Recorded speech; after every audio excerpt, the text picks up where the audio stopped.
IMI YouTube channel में आपका स्वागत है। कल हम NCERT क्लास 10 का पार्ट 1 वीडियो बनाए थे। जो पार्ट 1 वीडियो नहीं देखे हैं प्लीज़ जाके पार्ट 1 वीडियो देखिए, तब आपको पार्ट 2 वीडियो समझ में आएगा। आज हम बात करते हैं कि यूक्लिड ने अपना कथन क्या दिया था, यूक्लिड के द्वारा किस टाइप से मैथ बनता है और किस टाइप से बोर्ड में पूछता है। आइए, यूक्लिड विभाजन प्रमेयिका क्या है सबसे पहले हम जानते हैं। यूक्लिड विभाजन प्रमेयिका का मतलब है कि कथन। यूक्लिड विभाजन प्रमेयिका क्या है? यूक्लिड ने क्या बोला कि a और b दो धनात्मक पूर्णांक, a और b दो धनात्मक पूर्णांक, जैसे मान लीजिए कि a भी धनात्मक हो और b भी धनात्मक हो। जैसे 544 ये भी धनात्मक है, 444 ये भी धनात्मक है, 666 ये भी धनात्मक है, 777 ये भी धनात्मक है। या मान लीजिए कि ई ए है या तो फिर ई बी है, या तो ई ए है या तो फिर ई ए है, या तो मान लीजिए फिर ई बी है, फिर ई बी है, फिर ई बी है, फिर ई बी है, कुछ भी मान लीजिए, क्योंकि सीधे बोल रहा है कि ए और बी दो धनात्मक पूर्णांक दिए रहने पर, ए और बी दो धनात्मक पूर्णांक दिए रहने पर ऐसी अद्वितीय और ऋणात्मक पूर्णांक यानी पूर्ण संख्या आप जानते हैं अद्वितीय और ऋणात्मक पूर्णांक। अब पूर्ण संख्या जो 0 से चालू होता है, बोल रहा है कि ए और बी दो धनात्मक पूर्णांक दिए रहने पर ऐसी अद्वितीय और ऋणात्मक पूर्णांक यानी पूर्ण संख्या Q और R विद्यमान है, यानी प्रेजेंट हो उसमें, कि a बराबर बी क्यूब प्लस आर, जहां ये जो 0 है ना r से ई बड़ा होगा ना बराबर है, और ना ये b से r बड़ा होगा। b से r बड़ा है, b से r जो है बड़ा है, और r से 0 बड़ा भी है और बराबर भी है। ठीक है, अब देखिए बोलता है कि a और b दो धनात्मक पूर्णांक है। यूक्लिड ने यही कथन दिया। आपको से यहां से ऑब्जेक्टिव यानी सवाल पूछेगा 1 नंबर में कि a plus b cube plus r, a plus b cube plus r किसने दिया? तो यूक्लिड ने दिया। a plus b cube, a बराबर बी क्यूब प्लस आर किसने दिया? यूक्लिड ने दिया। अब कभी कभी दे देगा कि 0 ई किसका कथन से निकला है? तो यूक्लिड द्वारा निकला है। ये फिर पूछ सकता है कि यूक्लिड विभाजन के प्रमेयिका से क्या हमको मिला है? तो ए बराबर बी क्यू प्लस आर, या तो हमें फिर ई मिला है। यूक्लिड विभाजन प्रमेयिका में ए और बी दो धनात्मक पूर्णांक रहते हैं या दिए रहते हैं। कभी कभी पूछ सकता है किस प्रमेयिका में ए और बी दो धनात्मक पूर्णांक रहते हैं? तो यूक्लिड विभाजन प्रमेयिका में। अब आइए अब लिखेंगे कैसे यूक्लिड विभाजन प्रमेयिका क्या है? a और b दो धनात्मक पूर्णांक दिए रहने पर ऐसी अद्वितीय और ऋणात्मक पूर्णांक यानी पूर्ण संख्या q और r विद्यमान है कि a बराबर बी क्यू प्लस आर, जहां r 0 से ना बड़ा है ना बराबर, b से r क्या है? बड़ा है। यही ने यूक्लिड ने दिया था, और इस पे ही अभी मैथ हम जानेंगे a बराबर बी क्यू प्लस आर कि किस टाइप से हम मैथ सोल्व करते हैं। जैसे यहां पे ही बोलेगा कि मान लीजिए 744 और 545 में सबसे बड़ा कौन है? तो सबसे बड़ा यहाँ पे 744 है, तो इसको हम a मान लेंगे, और 545 है, इसको हम b मान लेंगे। यहाँ पे भाज्य और भाजक हम बोल सकते हैं। तो यहाँ पे हमको भाजक से क्या मतलब है, हम सिंपल अपने भाषा में समझने के लिए बोल सकते हैं क्या? यहाँ पे a जो होगा बड़ी संख्या होगा, यहाँ पे जो a होगा बड़ी संख्या होगा, और यहाँ पे जो b होगा छोटी संख्या होगा, और यहाँ पे जो r है ई है शेषफल, यहाँ पे जो q है ई है भागफल के काम करेगा। भागफल तब मिलता है जब हम भाग देते हैं, और शेषफल तब मिलता है जब हम भाग देते हैं। a और b तो पहले ही तो हमको मिल जाएगा। जैसे अगर बोलेगा कि 125 और 665 में कौन a है और कौन b है, तो हम जानते हैं कि छोटी संख्या से बड़ी संख्या में भाग लगता है। छोटी संख्या जो है बड़ी संख्या में भाग लगता है, यानी छोटी संख्या। तो b कौन सी संख्या है? छोटी संख्या। तो b बराबर कितना हो जाएगा? 125, और a बराबर कितना हो जाएगा? 665।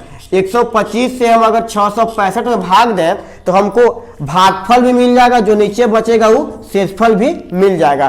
तो सवाल ऐसी बोलेगा कि 135 और 655 के बीच एचसीएफ निकाले यूक्लिड विभाजन के द्वारा। तो हम जानते हैं कि आप लोग यहां तक समझ लिए होंगे, इसको भी हम मिटाते हैं। देखिए यूक्लिड विभाजन एल्गोरिथम का प्रयोग कर 867 और 225 का एचसीएफ यानी मसा ज्ञात करें। एकदम यहां से आप 2 नंबर फिक्स कीजिए हर एक साल के लिए। अगर आप इसको सीख जाते हैं तो 2 नंबर आपका पैकेट में होगा, या फर्स्ट सिटिंग में एग्जाम हो या सेकंड सिटिंग में एग्जाम हो। तो अभी तो हमको एग्जाम से मतलब नहीं है, अभी एग्जाम 1 साल के बाद आएगा, 2024 के लिए हम तैयारी करवा रहे हैं। तो अब देखिए बात करते हैं, तो यहाँ पे जो 867 है यूक्लिड विभाजन, ठीक है। आगे जैसी बोला कि यूक्लिड विभाजन एल्गोरिथम का प्रयोग से, यानी यूक्लिड विभाजन प्रमेय का या कथन एल्गोरिथम, तीनों एक ही होता है। तो यूक्लिड ने हमको क्या दिया था, a बराबर b q plus r. Euclid ने हमको क्या दिया था, a बराबर बी क्यू प्लस आर। अच्छा अब बताइए इसमें a कौन होगा, तो a में जस्ट बता है कि बड़ी संख्या a होता है यानी 867, और b कौन होता है 255। आप लोग बचपन में खूब एचसीएफ निकाले होंगे, तो अभी भी आप आराम से एचसीएफ निकालिए, कोई दिक्कत नहीं होगा। तो देखिए 867 एचसीएफ निकालिए, तो 255 में अगर 3 से गुना करते हैं, 5 तिहाई 15, 5 तिहाई 15 1 16, और 3 दूनी के 6 1 7 यानी 765। 3 बार में हम 765 लगा दे रहे हैं। 7 में से 5 जाएगा 2, इतना बचेगा, ठीक है। अब बताइए, अब तो इसमें भाग लगेगा नहीं, अरे अब तो इसमें तो भाग लगेगा नहीं ना, अब तो इसमें भाग नहीं लगेगा। तो फिर 102 से 255 में एचसीएफ लगाइए, तो के बार में लगेगा, 2 बार में लगा दीजिए, 2 दूनी के 4, 0 और 2 कितना बचेगा 1, 51 बचेगा, ठीक है। अब 51 से 102 में भाग लगा दीजिए, तो 2 बार में 102 क्या होगा बाबू, कट जाएगा। तो मेरा एचसीएफ कितना मिला, मेरा एचसीएफ हो गया 51। तो इसको हमने तो रफ किया, लेकिन इसको हम यूक्लिड विभाजन के तरीका से कैसे दर्शाएंगे, अब वो देखिए कैसे दर्शाएंगे। यहां पे देखिए बोला, तो यहां पे लिखेंगे a बराबर बी क्यू प्लस आर। किसने, किसको से, यूक्लिड ने, यूक्लिड विभाजन से लिख दिए। आप इसको साइड में रफ कर सकते हैं, कोई दिक्कत नहीं होगा। यूक्लिड विभाजन से चरण 1 लिखेंगे, चरण 1।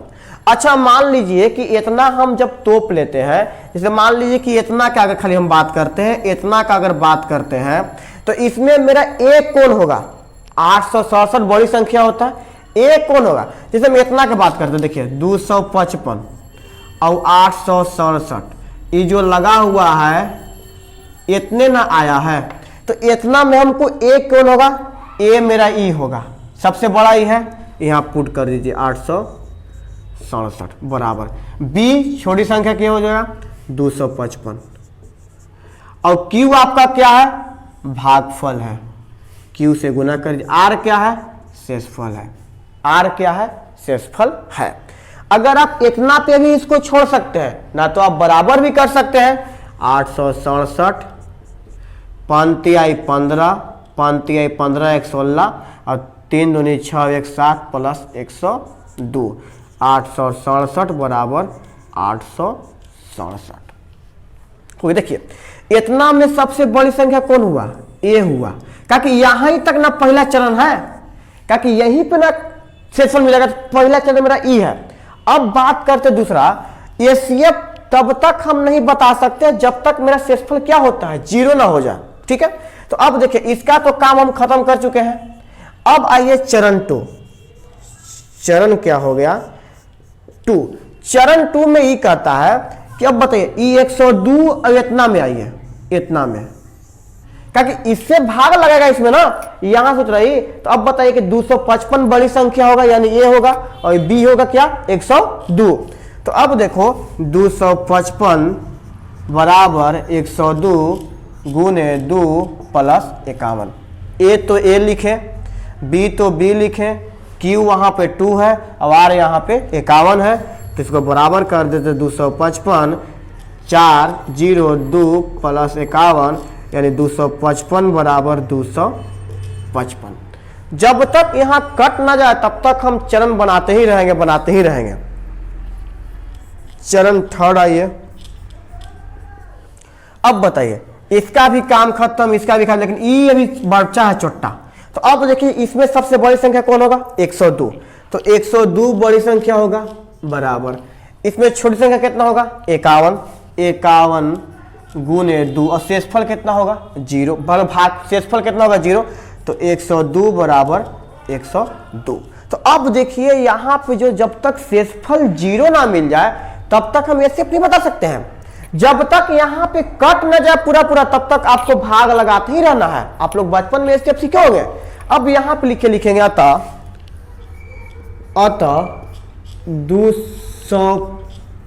867 और 255 का ACF कितना आया? तो 51। 867 और 255 का ACF 51 होगा। 51 होगा। एक सवाल और हम इस पे लेते हैं, इसको मिटा के यहां तक आप लोग को समझ में आ गई होगी। देखिए अब अगला सवाल क्या लिए है कि 135 और 255 में 135 और 225 का ACF निकालना है यूक्लिड विभाजन प्रमेयिका से। ACF निकालना है क्या चीज से? हमको यूक्लिड विभाजन प्रमेयिका से निकालना है। किसको में? 135 और 225 में। यहां सबसे पहले हम A और B खोजेंगे।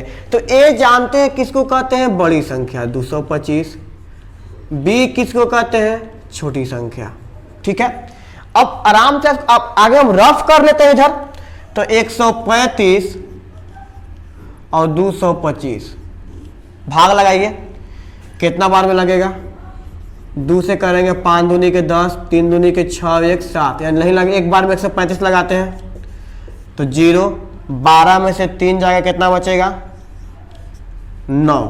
कटम कुटम 90 से 135 में भाग लगाते हैं तो एक बार में 90 लगेगा, यहाँ बचेगा 5, यहाँ बचेगा 4, या 90 से 45 दूनी के 90 कट गया।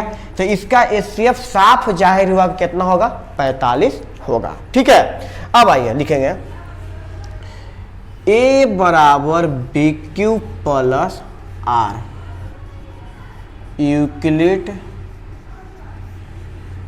विभाजन से। ठीक है, यूक्लिड विभाजन से। चरण 1 बात करते हैं हम।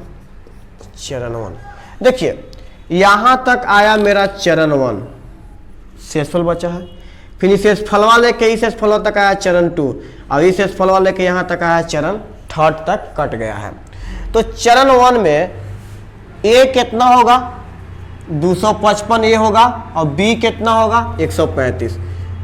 225 A होगा और B कितना होगा? 135। 225 A होगा, B कितना होगा? 135। तो 225 बराबर 135। शेषफल भागफल कितना हो जाएगा? 1 और प्लस शेषफल कितना हो जाएगा? 90। गुना कर दीजिए 225 135 प्लस 90 और 225 बराबर 225 बराबर मिल गया। चरण 1 हो गया कंप्लीट। या तो आप इतना भी लिख के छोड़ सकते हैं, कोई दिक्कत नहीं है। आप इतना भी लिख के छोड़ सकते हैं, इतना दिखाना भी जरूरत नहीं है। इतना भी लिख के छोड़ दीजिएगा तो कोई दिक्कत नहीं होगा, थोड़ी नंबर काट लेगा। चरण सेकंड अगर बात करते हैं, सेकंड, तो सेकंड यहां से यहां तक चला है बाबू, तो ए संख्या मेरा ही हो जाएगा, बी होगा, क्योंकि हमेशा बड़ी संख्या रखना है ना। तो 90 गुने 1 और प्लस 45, तो 135 बराबर 90 प्लस 45 और 135 बराबर 135। चरण कितना हो गया? 2। अब चरण थर्ड, यहां से यहां तक हमेशा बड़ी संख्या और छोटी संख्या आपको ढूंढना है। बाकी देखिए जो यहाँ शेषफल आएगा, भाग शेषफल आएगा, जो इसमें भाग लगेगा, तो यहाँ शेषफल में जो होता ना, ये हो जाता है छोटी संख्या, ये हो जाता है बड़ी संख्या, क्योंकि हम जानते हैं कि छोटी संख्या से ही बड़ी संख्या में भाग दे सकते हैं, लेकिन बड़ी संख्या से छोटी संख्या में भाग दे सकते हैं लेकिन दशमलव में, लेकिन यहाँ पे छोटी संख्या से ही बड़ी संख्या में भाग दिया जाएगा। ठीक है, तो अब देखिए चरण थर्ड देखिए, इसमें ए कितना होगा, 90 होगा, आप लोग बोलिएगा। बी कितना होगा, 45 होगा। भागफल कितना होगा, 2 होगा। शेषफल कितना होगा, 0, पूरा पूरी कट गया है, तो 90 बराबर 90। यहां लिख सकते हैं हम 135 और 225 का ACF 45 होगा। यहां तक आप लोग का क्लियर हो चुका है। इसको हम अभी आपको यूक्लिड विभाजन कथन के साथ आपको हम उदाहरण बता रहे थे कि इस टाइप मैथ बनता है।